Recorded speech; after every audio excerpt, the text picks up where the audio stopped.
जीव हमारी जाति है, मानव धर्म हमारा। हिंदू मुस्लिम सिख ईसाई धर्म नहीं कोई न्यारा।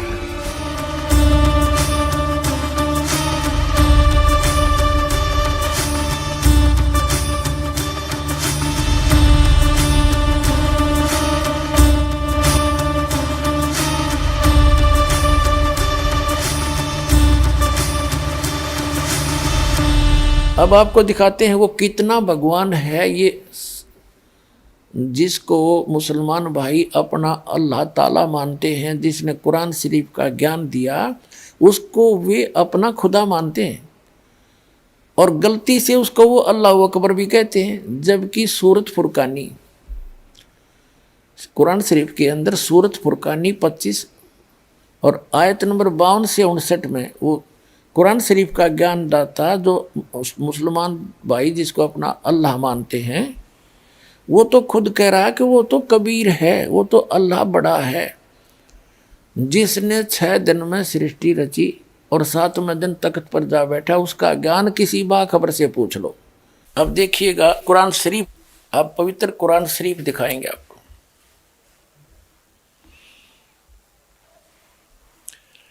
ये है मुतरजम बरहीसी, ये है शास्त्रीय अरबी पद्धति पर नागरी लिपि में।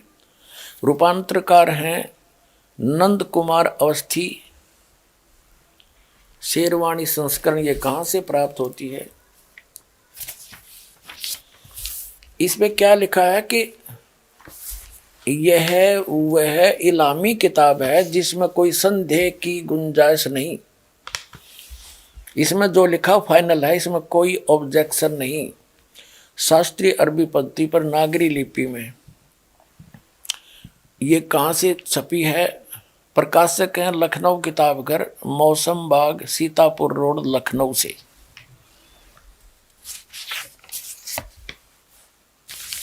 यहाँ देखिएगा, ये 17वां संस्करण है 2008 ईस्वी में।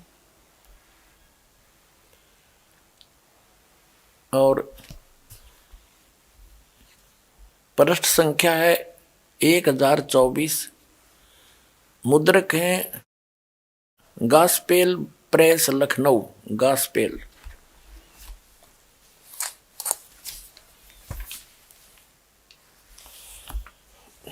यहां देखिएगा, यह है सूरत फुरकान। सूरत ये है कुरान शरीफ ये है सूरत फुरकान 25 और इसके पृष्ठ नंबर 604 पर हम नीचे से पढ़ेंगे 52 नंबर आयत से।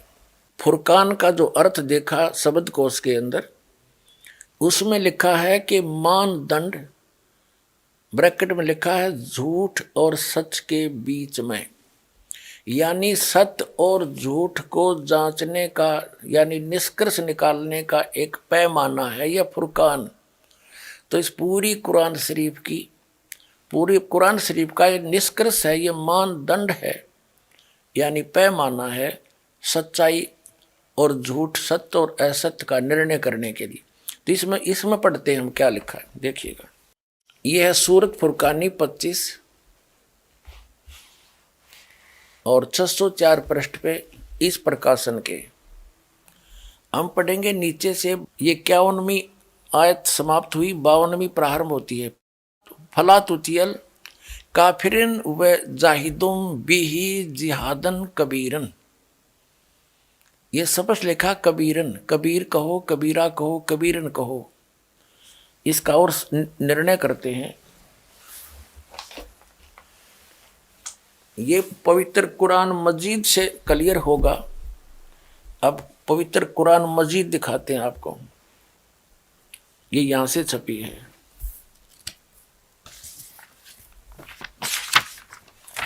ये भी पहले भी दिखाई थी आपको, ये वही है। ये यहां से इसका पूरी जानकारी है, कहाँ से छपी है, कौन इसका अनुवाद करता है। और अब इसके हम आते हैं, ये वही सूरत फुरकान 25 और कुरान मजीद 576 पृष्ठ पे इस प्रकाशन के हम यहीं आते हैं नीचे। ये है 51वीं आयत समाप्त हुई।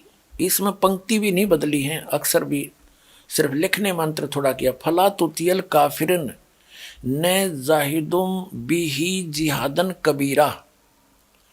कबीर कहो, कबीरा कहो, कबीरन कहो, खबीरा कहो, खबीरन कहो। तो इसमें स्पष्ट है ये कबीरा, और इसका यहाँ अनुवाद किया है इसके साथ में। ये 52वीं आयत का अनुवाद चला है। तो तुम काफरों का कहा न मानो, उनसे इस कुरान के हुक्म के मुताबिक बड़े जोर से लड़ो। अब उन कबीर का अर्थ बड़ा कर दिया, ठीक है। अब हम फिर कुरान शरीफ को लेते हैं। ये पवित्र कुरान शरीफ है, यहाँ से देखिएगा। उसमें से हमने ये निर्णय करना था कबीर और कबीरा और कबीरन। ये कुरान शरीफ फिर ले ली हमने, सूरत फुरकानी 25 और 604 पृष्ठ पे हम आगे ये नीचे आएंगे। ये 52 नंबर आयत है, 51 यहाँ समाप्त हुआ, 52 प्रारंभ हुआ। फला तुतियल काफिरिन व जिहादुम बिही जिहादन कबीरन। इसका अनुवाद बिल्कुल सामने किया है। ये अनुवाद करता भी मुसलमान भाई है कोई। तो ए पैगंबर, ये कुरान शरीफ का ज्ञान दाता बोल रहा है। तो ए पैगंबर, तुम काफिरों का कहा न मानना और इस कुरान की दलीलों से उनका सामना बड़े जोर से करो। अब देखो, जिहाद का अर्थ लड़ाई नहीं है, ये अनुवाद बिल्कुल सही किया इसने। उनका सामना करो बड़े जोर के साथ, संघर्ष करो, उनकी बातों में मत आना। अब इसका कहने का तात्पर्य ये है इस कुरान शरीफ की इस आयत का कि कुरान शरीफ का ज्ञान दाता हजरत मोहम्मद जी को संदेश भेज रहा है जिब्रील देवता के माध्यम से या कोई अन्य तरीके से, एज इट इज। वो कह रहा है कि इन काफिरों की बातों में मत आना। ये काफिर तो अल्लाह के अतिरिक्त ऐसों की पूजा करते हैं जो उनको ना हानि कर सकते हैं ना लाभ दे सकते हैं, और वो ना मानने कि ये उस कबीर नामक अल्लाह यानी बड़े भगवान, ये बड़ा कहते हैं, हम बड़ा ही मान कर चलते हैं आज।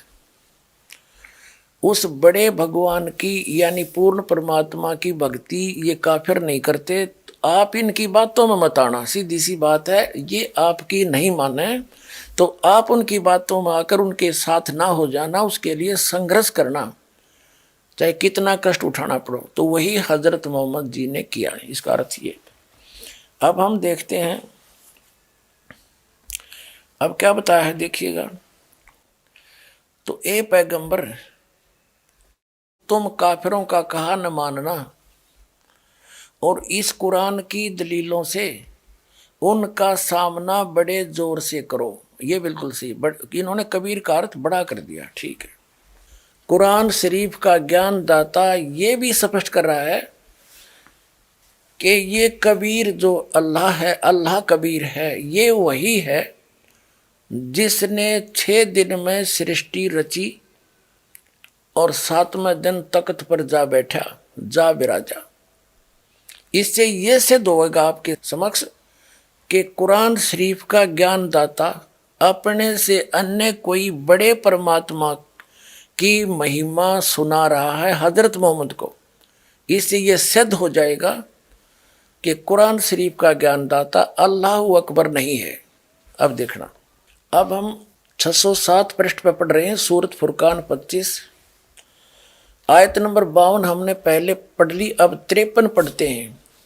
और वही है जिसने 2 दरियाओं के को मिला चलाया, एक का पानी मीठा प्यास बुझाने वाला और एक का खारी कड़वा, और दोनों में एक आड़ और मजबूत रोक बना दी।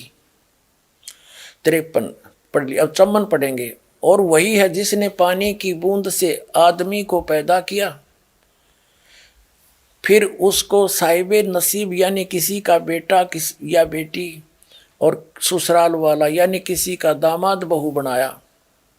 और तुम्हारा परवरदिगार हर चीज करने पर शक्तिमान है। और अब 55 आयत पढ़ेंगे। और काफिर अल्लाह के सिवा ऐसों को पूजते हैं जो न उनको नफा पहुंचा सकते हैं और न उनको नुकसान पहुंचा सकते हैं। और काफिर तो अपने परवरदिगार से पीठ दिए हुए हैं, मुंह मोड़े हैं। और ए पैगंबर, हमने तुमको खुशखबरी सुनाने, सिर्फ अजाब से डराने के लिए भेजा है। इन लोगों से कहो कि मैं तुमसे इस अल्लाह के हुक्म पर कुछ मजदूरी नहीं मांगता। हाँ, जो चाहे अपने परवरदिगार तक पहुंचने की राह इख्तियार कर ले। और ए पैगंबर, उस जिंदा पर भरोसा रखो। ये चैतन्य ने अर्थ गलत किया है। इसका वास्तविकता क्या है कि पूर्ण परमात्मा अल्लाह अकबर जिंदा महात्मा का रूप बनाकर आए थे और हजरत मोहम्मद जी को मिले थे। यहाँ वो स्पष्ट कह रहे हैं कि उस जिंदा पर भरोसा रख जो तुझे जिंदा महात्मा के रूप में आकर मिले थे और ऊपर लेकर गए थे, फिर वापस छोड़ा था। 2 प्रकार से ऊपर गए थे हजरत मोहम्मद, एक प्रकार का मुसलमान भाइयों को ज्ञान नहीं। अब यही पढ़ते हैं, पहले इससे कंसेप्ट क्लियर करते हैं।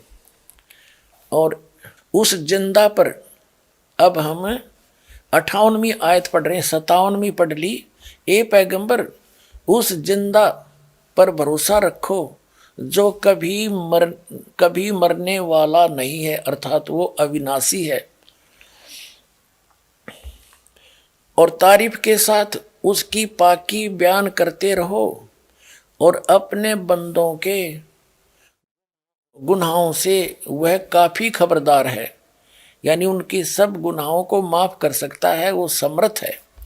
अब 59वीं आयत है, ये 58वीं समाप्त हुई। और जिसने आसमान और जमीन और जो कुछ उनके बीच में है सबको 6 दिन में पैदा किया और फिर तख्त पर जा बिराजा, वह अल्लाह बड़ा। इन्होंने कबीर का अर्थ बड़ा कर दिया। वो अल्लाह बड़ा, वो अल्लाह कबीर कह दे, हम कोई बात नहीं, अनुवाद ना करें। वह अल्लाह कबीर रहमान है और उसकी खबर किसी बाखबर इल्म वाले से पूछ देखो। कुरान शरीफ के ज्ञानदाता ने स्पष्ट कर दिया है कि मैं नहीं जानता उस अल्लाह कबीर के बारे में। 6 दिन में सबको 6 दिन में पैदा किया, फिर तख्त पर जा विराजा, हुए अल्लाह कबीर है। हम इसको कबीर बोल देंगे, कोई दिक्कत नहीं। रहमान है और उसकी खबर किसी बाखबर इल्म वाले यानी तत्वदर्शी संत से पूछ देखो। अब इससे क्या सिद्ध हो गया कि कुरान शरीफ का ज्ञान दाता अल्लाह अकबर नहीं है, अल्लाह कबीर नहीं है। वो तो अल्लाह कबीर की जानकारी भी नहीं रखता कंप्लीट। उसके लिए ऑप्शन छोड़ दिया है कि उस अल्लाह कबीर के बारे में जिसने 6 दिन में सृष्टि रची, 7वें दिन तख्त पर जा बिराजा, वो अल्लाह कबीर है, वो बड़ा भगवान है, वो कादिर अल्लाह है, वो पूर्ण परमात्मा है, वो समर्थ परमात्मा है और एक वही पूजा के योग्य है, अन्य की पूजा नहीं करनी चाहिए। तो उसके विषय में कुरान शरीफ का ज्ञान दाता भी अपरिचित है। तो उसके विषय में जब वो खुद अपरिचित है तो उसकी भक्ति विधि उसके पास होगी कहाँ से, जो कुरान शरीफ में वो है ही नहीं। ना उस अल्लाह कबीर की जानकारी है और ना उसकी भक्ति विधि का पता है, क्योंकि वो स्पष्ट कर दिया है कि उसके विषय में उसकी जानकारी किसी बाखबर से, उसकी खबर किसी बाखबर से पूछो। अर्थात पूरी कुरान शरीफ के अंदर वो ज्ञान नहीं है उस अल्लाह अकबर का। तो पूरा मुसलमान धर्म अल्लाह अकबर यानी कबीर उस समर्थ परमात्मा की पूजा ना करके कुरान शरीफ के ज्ञानदाता की पूजा कर रहा है जो अल्लाह कबीर नहीं है। इतनी सी बात है।